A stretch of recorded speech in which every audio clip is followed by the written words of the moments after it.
एक बार चार दोस्त हुआ करते थे जिनके नाम नितिन, सचिन, रोहन, मोहन थे। हमेशा चारों साथ ही रहते, एक ही साथ सब जगह जाते और एक ही कक्षा में पढ़ते हैं और एक ही जैसे अंक लाते थे। उन चारों का पढ़ाई में बिल्कुल भी मन नहीं लगता था। हमेशा वह घूमने फिरने और पार्टी करने के बारे में सोचते रहते थे और बहुत पार्टी किया करते थे। एक दिन कक्षा में अध्यापक ने सब विद्यार्थियों से कहा कि बच्चों, कल से तुम सबकी परीक्षा आरंभ हो रही है। तो मैं आशा करता हूँ कि आप सब परीक्षाओं को बहुत अच्छे ढंग से देंगे और अच्छे अंक प्राप्त करके अगली कक्षा में जाएंगे। पर उन चारों दोस्तों का यह सुनकर मुंह उतर जाता है कि कल से परीक्षा प्रारंभ हो रही है। हमने तो कुछ पढ़ाई भी नहीं की है और न ही अब एक दिन पहले सब पढ़ी ढा जाएगा। उनमें एक दोस्त बोले, कोई परेशानी की बात नहीं है, हम लोग घर जाते हैं और शाम को मिलकर पार्टी करते हैं।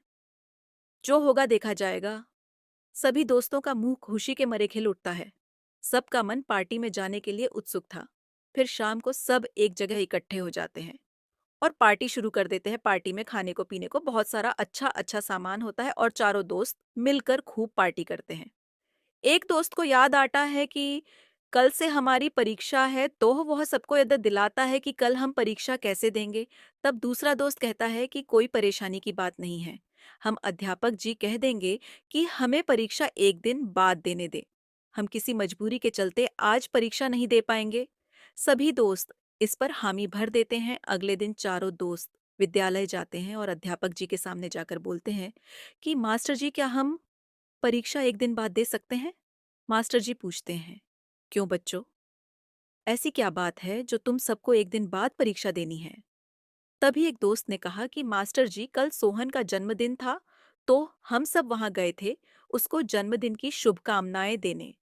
और जब हम वहां से घर को लौट रहे थे, तब हमारी गाड़ी का टायर पंक्चर हो गया था और गाड़ी में कोई दूसरा टायर नहीं था, तो हमें मजबूरी में उस गाड़ी को धक्का मार के घर तक लाना पद्धा और गाड़ी को लाते लाते आधी रात बीत चुकी थी, जिससे हम सो भी नहीं पाए और हमें बहुत थकन हो गई। तो मास्टर जी, हमें कृपया करके आज्ञा दीजिए कि हम अगले दिन परीक्षा दे सके। मास्टर जी ने उनकी मजबूरी समझी और अगले दिन परीक्षा के लिए आज्ञा दे दी और कहा कि कल परीक्षा अवश्य दे देना। अगले दिन जब चारों बच्चे विद्यालय आए, तो वह मास्टर जी ने उन चारों बच्चों को परीक्षा देने के लिए अलग अलग कमरे में बिठा दिया ताकि वह बच्चे नकल न कर पाए। और प्रश्न पत्र में केवल दो ही प्रश्न दिए। पहला प्रश्न कि तुम्हारा नाम क्या है और दूसरा प्रश्न की गाड़ी का कौन सा टायर पंक्चर हुआ था। अब चारों दोस्त गहरी दुविधा में थे, करते भी तो क्या, इसलिए सबने अलग अलग उत्तर दिया।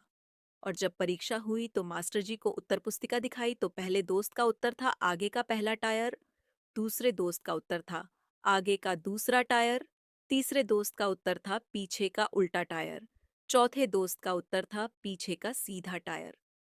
तब उनकी उत्तर पुस्तिका देखकर मास्टर जी का शक यकीन में परिवर्तित हो गया। पहर मास्टर जी से झूठ बोलने और पढ़ाई न करने के कारण उनको आने वाली बाकी परीक्षाओं को न देने का दंड मिला, जिसके कारण वह चारों दोस्त परीक्षाओं में फेल हो गए। शिक्षा: अपनी पढ़ाई को गंभीरता से ले,